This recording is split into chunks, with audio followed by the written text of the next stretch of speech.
Hello again and welcome back to our course on Project 2013.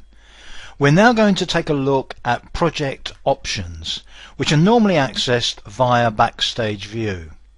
So click on the File tab for Backstage View and then right at the bottom click on Options. The options are arranged into pages, and we've looked at one or two of the pages already. We looked at Customize Ribbon and we looked at Quick Access Toolbar. And most of the other pages we're going to be looking at throughout the course. But I just want to point out, first of all, how the options work in general, and secondly, some of the options that you should set correctly before you create even your first project with Project 2013. So let's get started. So let's start with that option right at the top of the general page, user interface options, screen tip style. Show feature descriptions in screen tips. That's the current setting. Let me just cancel the options again and let's look at a button on the View tab here on the right, Macros, and hover over that. Now note the screen tip is View Macros. You can also see the keyboard shortcut there of Alt plus F8. Then there is a description. See a list of macros you can work with. That's to help you understand what that particular command will do. Now let's go back into options again. And let's change the screen tip style from show feature descriptions in screen tips to don't show feature descriptions in screen tips. Click on OK. You need to click on OK to save any changes that you make. And then let's hover over that same button again. And now it just says View Macros. It doesn't give a description of what the function does. Back into options again. Again on the General tab, top option there. Now note, don't show screen tips. Well, I don't think I really need to demonstrate to you what happens if I select don't show screen tips. It means you won't get any screen tips at all. Now you might say, well, why would somebody not want screen tips? Well, the answer to that is that for some people who've been using Project for a while, they pretty much know what all the commands do. And if you're working particularly on a complex project and you've got some close-up type work to do, having things like screen tips and even having things like the mini toolbar appearing can be quite distracting, and some people actually get quite annoyed by all those little boxes popping up all over the screen. It's actually a particular problem when I'm recording this course, because you'll notice at various times that as I move the mouse around on the screen, all sorts of things pop up, and you may look at it and think that's really annoying the way those things pop up. Well, sometimes I will turn those off and sometimes I won't. I often leave them there because we're going to use them again, and switching them on and off can be even more annoying than having them on all the time or off all the time. But you'll see as we work through the course how those screen tips popping up everywhere could become annoying. Now I'm going to leave this set at the original settings, show feature descriptions in screen tips. I'm afraid if it does get a bit annoying, I apologize for that in advance. Now I pointed out just now that when you make a change, even changing something back as I'm doing here, you click on OK to save the changes. There are certain project options where you may even need to close down Project 2013 and restart it for the option to take effect. When that's the case, then Project Options tells you that. It says you need to stop and restart Project for that to take effect. And there are also some options which will only apply on a project from new. So if you've got the option set at the beginning of working on a project and you change the option, it may not have effect until you start another new project. So again, that's one to be aware of. But with most options, all you need to do, as with this one, is to select the choice you want, or enter the number you want, or enter the directory name, or whatever you need to set, and then click on OK. And as with this case, if I now hover over that button again, I get the screen tip with the description as well. So there's some of the general principles of these project options. Let's look at a couple of the other options on this general page, because you should get those set now. One of them is your name and your initials to identify you. Now if you're using Project purely on your own, you're never going to share a project schedule with anybody else, then this doesn't really matter. But if you are working with other people, you should make sure you've got your username in there and your appropriate initials as well. This is particularly useful when it comes to sharing work on projects with other people, as we'll see later on in the course. You can also choose here your office background and office theme. I've got no background set and my office theme is the white theme. These are both drop down, so you can choose from the available options. And the bottom option here is actually quite an important one, because it's the one that determines whether the start screen is shown when you start Project 2013. We've had the start screen shown so far, and if you don't want to see that, if you want to go straight into the main working area for Project 2013, then all you need to do is uncheck that box, click OK, and then next time you start Project 2013 you won't see the start screen. Now I want to look at a couple of options on the schedule page, and in particular I want to look first at this one within scheduling options for this project. New task created. I mentioned this earlier. The value here is manually scheduled. Now this is a little bit more difficult to explain to those of you who haven't used project scheduling software before, but you will understand this a little bit later on in the course when we go into this in more detail. I'll just give you a fairly brief explanation here. One of the key strengths of Microsoft Project is its ability to take information about the work that needs to be done and to come up with a schedule that satisfies all of the constraints that you put on it. The constraints will include things like how long each task is, how much work's involved, what resources you've got available, people, rooms, machinery, and then also dependencies, such as one particular task, such as painting a window.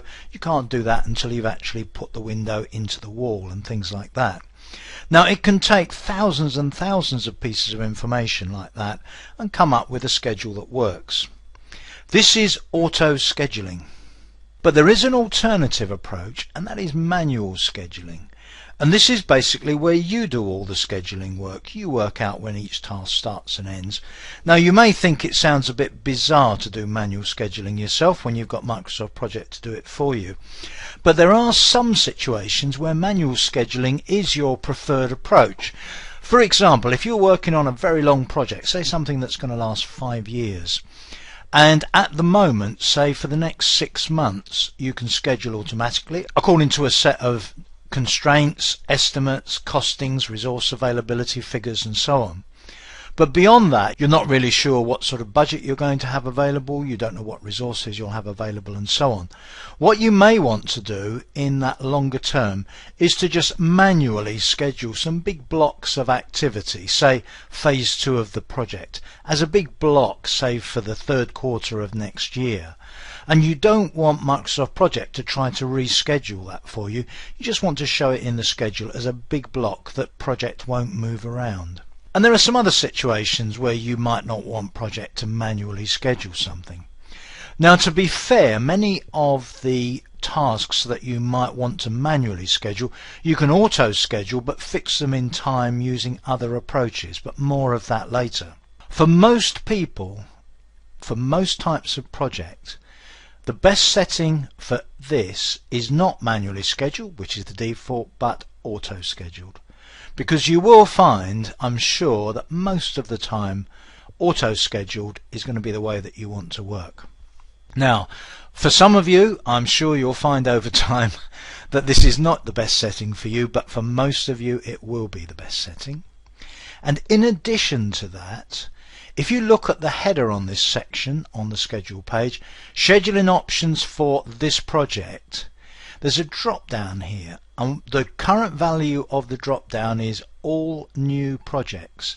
So by setting that like that, I'm setting that value for all new projects. If I wanted to do it for one specific project, click on the drop down. There's no other projects there at the moment because I haven't got a project open.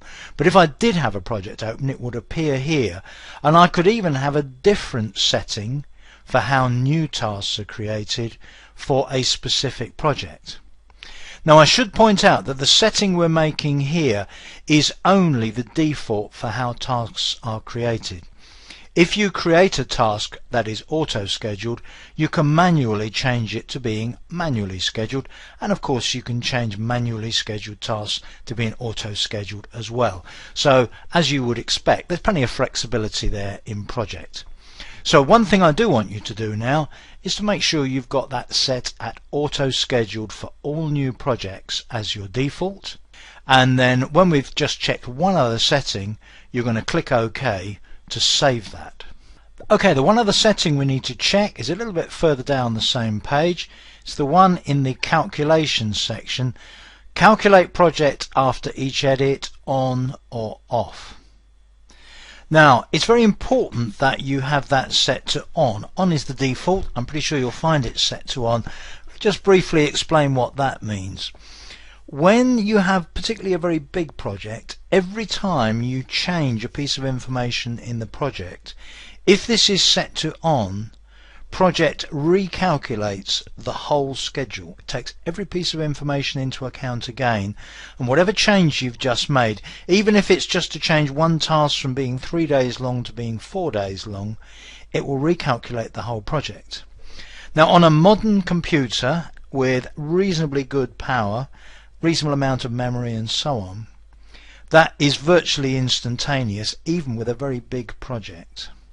Having said that, if you have an enormous project, a very complex project, or you have quite an old computer, or you don't have enough resources on the computer for it to run Project 2013 very quickly, then you may notice that the performance of projects starts to drag.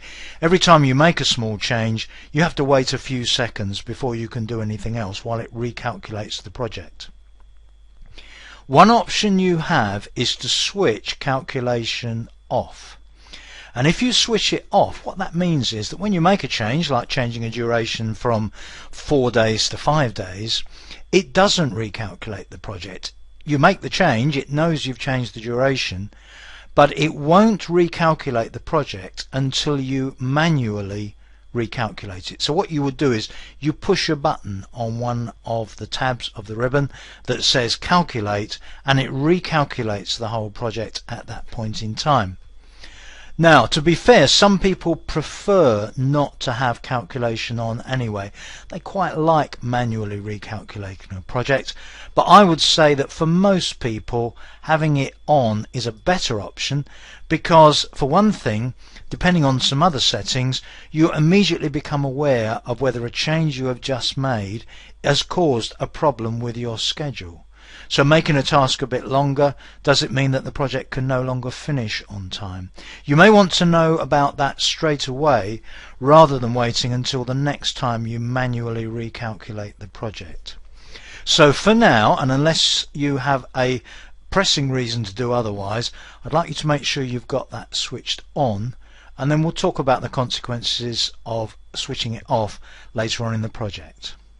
So with both of those settings, click on OK, and those changes will be saved.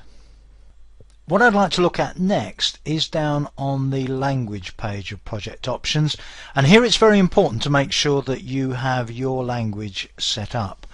I have two languages set up. I have English United States and English United Kingdom. My default is English United States, but I do switch between both of them because I do work in both languages and they are sufficiently different for me to treat them as different languages. If you want to add additional languages or replace the language that you've got in your current installation with a different one, you have, if you select a language here, it's easy to remove it or to set it as the default using the buttons on the right. And if you want to add an additional editing language, click on the drop down and there's a very long list of languages available there. Choose your language and then you can set it as the default if you want to, or you can have it set as an additional language. Very important that you have the right language set, and we'll talk about language a little bit more later on. So they are the main options that you need to have set before we start. We'll be setting various other ones as we go along. Trust Center is very important from the point of view of security. We'll be coming back to that right near the end of the course. Add-ins, that's pretty much outside scope, so I almost certainly won't need to mention add-ins again. But on the Advanced tab, there are several options we're going to need, and similarly for some of the other pages, display, proofing, save. We'll be coming back to those later in the course. So that's it on project options for now. I'll see you in the next section. Hi everyone, Simon here from Simon Says It. Thanks for watching this video. If this is your first time here, I'd love for you to subscribe. Every Tuesday, Wednesday, and Thursday, new videos are uploaded to the Simon Says It channel here on YouTube. Just click on the subscribe button right over there.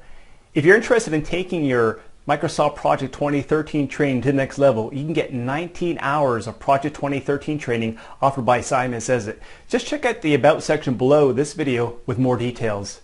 We'll see you next week with additional videos.